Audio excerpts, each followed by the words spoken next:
Hello everyone, কেমন আছেন সবাই? আমি দীপান্বিতা। আমার আরও একটি নতুন পুজোর ভিডিওতে আপনাদের সবাইকে স্বাগত জানাচ্ছি। আশা করছি আমার এই ভিডিওটি আপনারা যে যেখান থেকে দেখছেন সকলেই ভালো আছেন। আমরাও সকলে খুব ভালো আছি। আজ হলো বৃহস্পতিবার। তবে জানেন, আজকে বৃহস্পতিবার বলে আমি চেষ্টা করেছিলাম, যেহেতু সুচরিতাদি বলেছিলেন যে আম্রপল্লব দিলে মানে আমসর দিলে ঘটের মধ্যে লক্ষ্মীর ঘরটা দেখতে বেশ ভালো লাগে। কিন্তু দিদিভাই, আমি অনেক চেষ্টা করেছি, বাজারে গিয়েছিলাম, আপনাদের দেখাচ্ছি, আমি ফুলটা এই যে ঢালছি দেখাচ্ছি। উনি বলে দিলেন যে ওর মধ্যে আমসর, বেলপাতা এবং দূর্বা, তুলসী পাতা সবই আছে।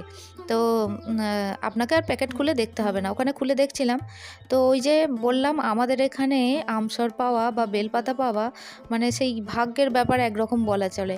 মানে কিছুই পাওয়া যায় না, আর বললেও সেইভাবে দেয় না। যদিও বা 3টে বেলপাতা দিয়েছে, 2টো বেলপাতার 2টো করে পাতা, আর একটা বেলপাতার 3টে পাতা। তো ওই পাতাটা হয়তো আমি বাবা ভোলানাথকে দেব, কিন্তু ওই 3টে পাতা যদি থাকতো, মানে 3টে পাতা দিয়েছে, তার মধ্যে যদি ওই বেলপাতার তো 3টে পাতা থাকে, সেটা যদি থাকতো তাহলে আমি মা লক্ষ্মীর ঘটেও দিতে পারতাম, কিন্তু দিতেই পারলাম না। আর আমসর তো নেই। আর এই যে ফুলটা দেখছেন, অরেঞ্জ কালার জবা, জানেন ইদানিং করে ফুটছিল না, এখন দেখছি গাছটাতে 2টো করে ফুটছে।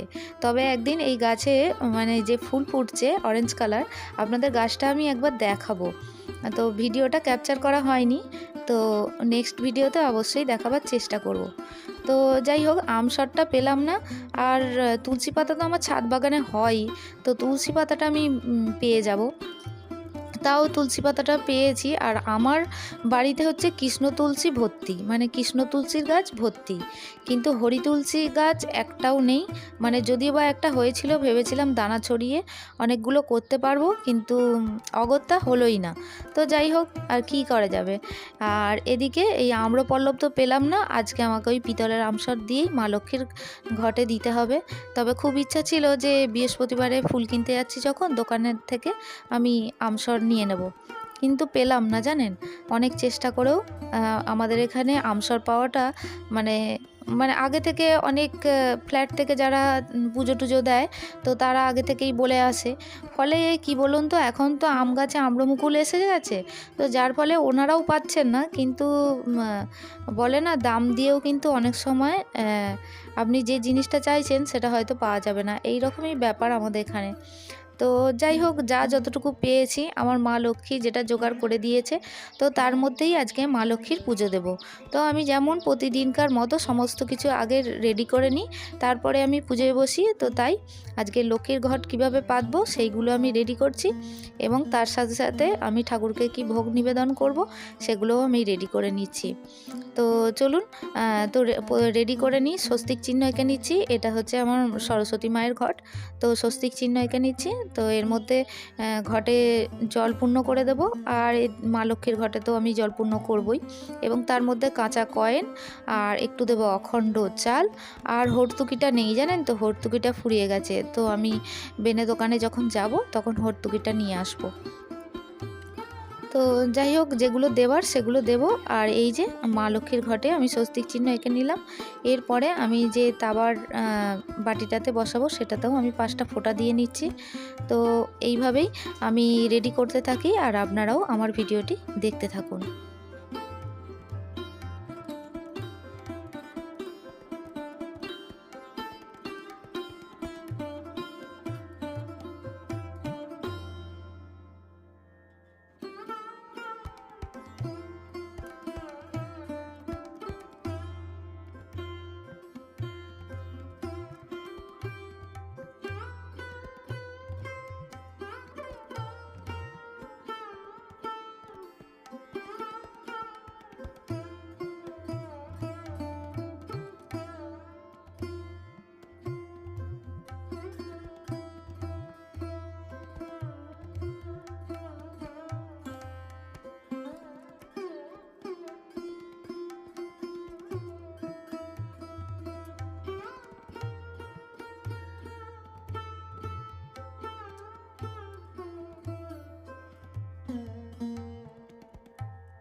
মোটামুটি আমার রেডি হয়ে গেছে মা লক্ষ্মীর ঘট এবং আমার সরস্বতী মায়ের ঘরটি আমি জলপূর্ণ করে দিয়েছি এবং তার মধ্যে ফুল দিয়ে দিয়েছি। তারপরে আমি বেদির মধ্যে তুলে দেব। তো যাই হোক, সমস্ত কিছুটাই রেডি হলো। তবে ছাদ বাগানের ফুল এবং কেনা ফুল দিয়ে মোটামুটি মিলেমিশে আজকে আমার ঈশ্বরকে আমি নিবেদন করতে পারবো। তো আজকে আমার পিঙ্ক কালারের জবা প্রায় 25টার মতো ফুটেছে জানেন, যেটা নিচেতে বসিয়েছি। আর ছাদ বাগানে অল্প অল্প করে এবারে ফুল ফোটা আরম্ভ হয়েছে। তবে জানেন, আমার ছাদ বাগানটা এবারে আমি চেষ্টা করছি যত্ন নেবার। যতই আমার কাজ থাক না কেন, গাছগুলো যখন ছিল না, একটা একটা করে যখন আমার ছাদ বাগানটা আমি নিজেই সাজিয়েছি, তখন আমি সময় করে হলেও আমার ছাদ বাগানটা আমি সাজাবো। কারণ গাছ আমি প্রচণ্ড ভালোবাসি। চারিপাশে যখন গাছপালা কেটে দিচ্ছে তখন দেখতে আমার ভীষণই খারাপ লাগছে। কিন্তু কি বলুন তো, আমার তো আর গাছ নয়, আমি বলতেও পারবো না। তবে আমার মিনিমাম একটা জায়গার মধ্যে আমার আমার যা যা গাছ পছন্দ, আমি ফুলের গাছ লাগাই এবং মাঝে মধ্যে সবজি গাছও লাগাই। তবে কি জানেন তো, ছাদ বাগানে অত ওয়েট দেওয়াটা তো ঠিক নয়। মাটি থাকে, তারপরে আমি মাঝে মধ্যে কাঠের গুঁড়ো, তারপরে গোবর সার সমস্ত কিছুটাই দিয়ে মাটি রেডি করি। কিন্তু তাও মনে হয় এত কিছু যদি ওয়েট দিই ছাদের মধ্যে, সেটা দেওয়াটা উচিত নয়। তো অনেকেই বলে তুমি ছাদ বাগান করো, রাস্তা থেকে দেখতে ভীষণ ভালো লাগে। কিন্তু কি বলুন তো, ছাদের মধ্যে অত গাছ করা, ছাদটাও তো বেশ ওয়েটি হয়ে যাচ্ছে, ঠিকঠাক নয়। তো অনেকেই আমাকে সাজেস্ট করে, তাদের কথাগুলো আমি মাথায়ও রাখি। কিন্তু কি বলুন তো, আমি গাছ প্রেমী বললেই হয়। আমি ফুলের গাছ ভীষণ ভালোবাসি এবং ফলের গাছ তো অবশ্যই।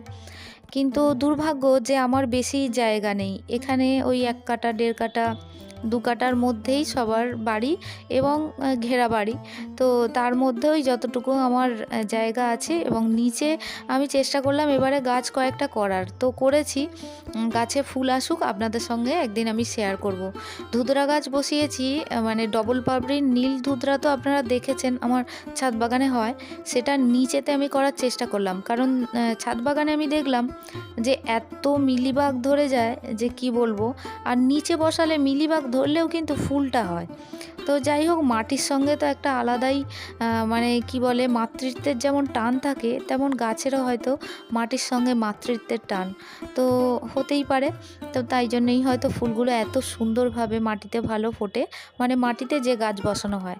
আর ছাদ বাগানে গাছ বসালে কি হয়, মিনিমাম একটা মাটির মধ্যে বসানো হয়, তো যার ফলে কি হয়, সেইভাবে আর তার যত্ন নিতে হয়। একটা বাচ্চাকে মানুষ করতে গেলে যেমন তাকে খাবার দাবার দিলে সে যেমন একটা সুন্দর তার শরীর স্বাস্থ্য সমস্ত কিছু বেড়ে ওঠার জায়গা তৈরি হয়, সেরকম গাছপালাও তাকে সার, তাকে ঠিকঠাক সময়ে জল টল দিলে তার বাড়বৃদ্ধি আলাদাই হয়। তো যাই হোক, আমি সমস্ত কিছু রেডি করে নিয়ে তো গাছপালার অনেক গল্প তো হলোই। এবারে চলুন, পুজোয় বসে পড়েছি আর মা লক্ষ্মীকে মালাটাও পরিয়ে দিয়েছি। কেমন লাগছে বলুন তো আমার মাকে নতুন বস্ত্রে এবং নতুন একটা মালা পরিয়েছি। আগে গাঁদার মালা, রজনীগন্ধার মালা পরিয়েছি, তবে এই গাঁদাটা জানেন আমার এবারে খুব পছন্দ হলো। মাঝখানে চন্দ্রমল্লিকা এবং গাঁদা ফুলটাও আবার অরেঞ্জ কালার না, ওটা কি বলে, চিনে গাঁদা বলে। তো যাই হোক, ওই গাঁদার মালাটা আমার পছন্দ হলো যে আমার মা লক্ষ্মীকে আমি পুজো দেব আমার গাঁদা আর চন্দ্রমল্লিকার ফুলের মালা দিয়ে। তো দিয়েছি মাকে, যেন আমার ভীষণ ভালো লাগছে। আমি জানি না আপনাদের কেমন লাগছে। এই মুহূর্তে যারা আমার ভিডিওটি দেখছেন, ভিডিওটি কেমন হয়েছে তা অবশ্যই কমেন্ট সেকশানের মাধ্যমে জানাবেন। আর ভিডিওটি ভালো লাগলে একটা লাইক করে দেবেন। আর ভিডিওর কোনো কিছু অংশ যদি আরও একটু বেশি ভালো লেগে থাকে, তাহলেও আপনারা কমেন্ট বক্সের মাধ্যমে জানাবেন।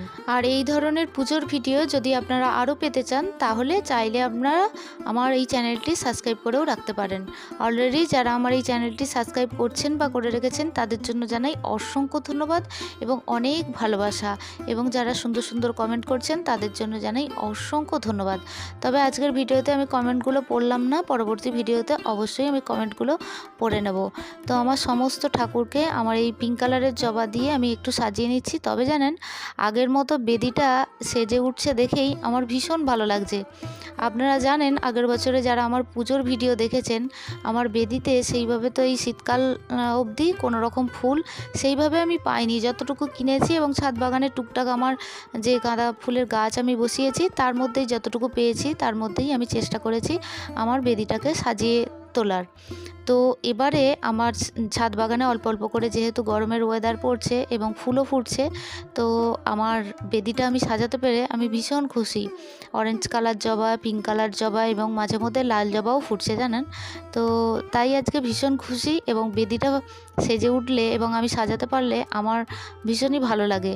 কারণ বেদিটা খালি খালি থাকলে আমার ভালো লাগে না। পুজোয় বসেছি অথচ বেদি খালি, সেটা দেখতেও কীরকম খারাপ লাগে। যাই হোক, আপনারা দেখুন তো আমার বেদিটা আজকে কত সুন্দর লাগছে, আমাকে অবশ্যই জানাবেন। তো আমি আরতিটা করে নিচ্ছি। তো আজকের ভিডিওটি এই পর্যন্তই রাখছি। দেখা হচ্ছে আপনাদের সঙ্গে পরবর্তী ভিডিওতে। ততক্ষণের জন্য আপনারা সবাই ভালো থাকবেন। আজকের মতো টাটা।